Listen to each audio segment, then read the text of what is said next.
When you apply for a position, how do you increase your chances of your resume getting picked out of the pile? That's where the cover letter comes in. But what goes in a cover letter, and how do you write one that gets the reader's interest? Hi, I'm Nancy with OLTD, and in this video, I'll share details on content that goes in a cover letter and tips on making it professional and attention-getting.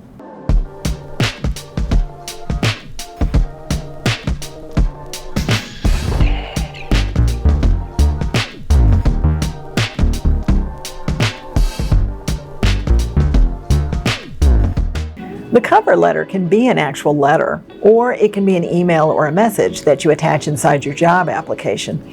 But its purpose is always the same: to introduce you to the hiring manager and get them interested enough to want to learn more about you. This is your opportunity to elaborate on the skills, experience, and qualifications that are in your resume and how they specifically match those of the job that you're applying for. It's also where you can highlight your most significant achievements and explain why you are the top candidate for the position. So let's look at the format and flow of a cover letter. Use a business letter format and keep it to one page with a maximum of 4 paragraphs. Remember, the person reading it is busy, so keep it concise and get to the point as quickly as possible. The font and format should visually match your resume. If you're sending a paper resume and cover letter, use the same paper for both. You want everything to look consistent since they're being sent together. Margins should be between 1 and 1.5 inches to make the content look full but not too long. Then put your name and contact information at the top as the header. To get the person's attention, put your name in a larger font than that of the rest of your letter, up to size 30. And at a minimum, include your name, phone number, and email address in your header.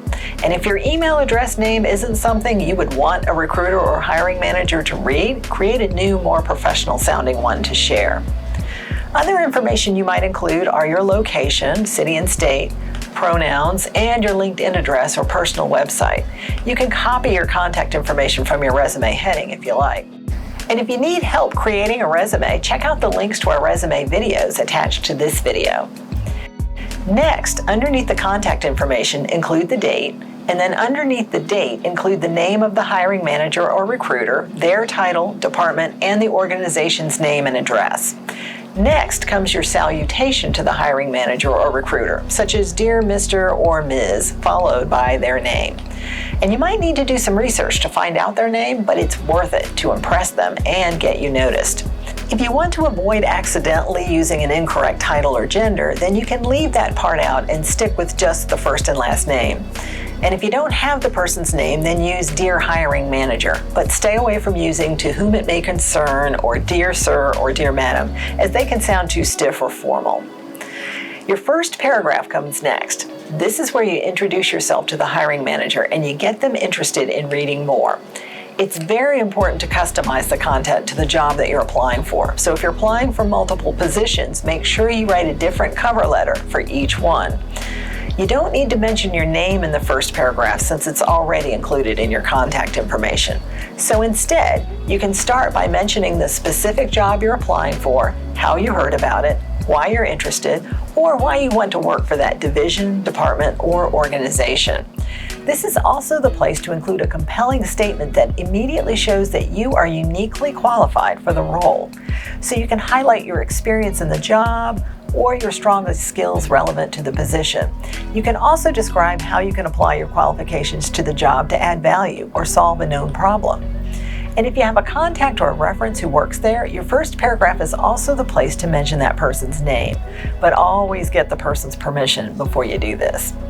If you struggle to promote your attributes, ask yourself some questions like, what positive feedback would your favorite supervisor, close friend, or mentor share with others about you? Or what positive feedback have you received, like on your latest performance appraisal? Use these answers that you come up with to write your narrative. Here's an example of an attention-grabbing introduction. As an experienced social service professional with a proven track record of improving the well-being of people in my community, I am excited to hear of the opening at ABC Organization for a Social Services Supervisor. Your next 1 or 2 paragraphs are where you expand on your skills and qualifications that match what's needed in the position. This is the place to include stories of accomplishments so that the reader can clearly see the value that you will bring to the role.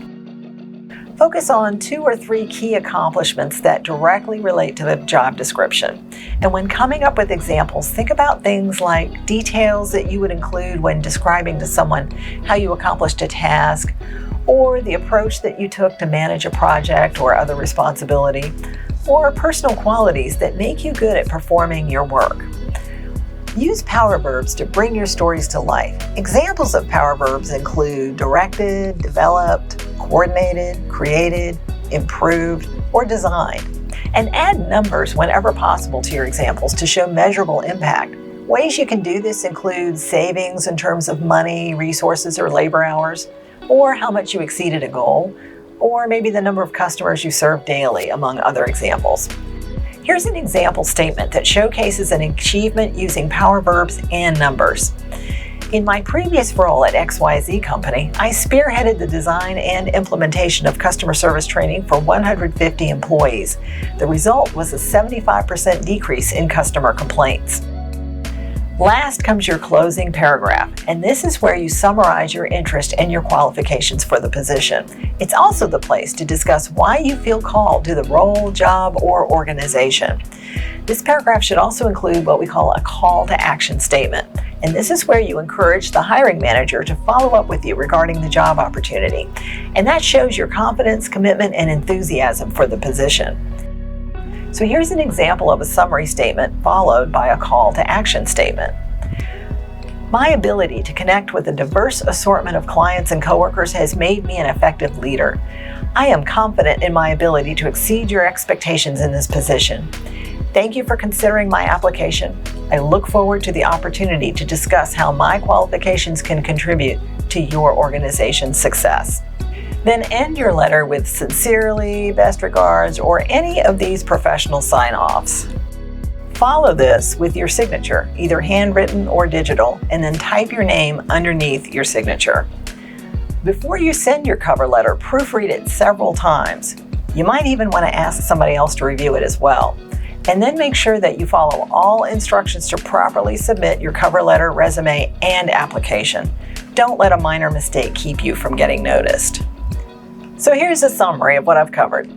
Tailor the cover letter to the position, 1 page, no more than 4 paragraphs, match the font and format to your resume, address the hiring manager by name, introduce yourself and your key qualifications, include examples of 2 or 3 relevant skills or accomplishments, summarize and end with a call to action statement, end with a professional close and your signature, and proofread several times before you send it.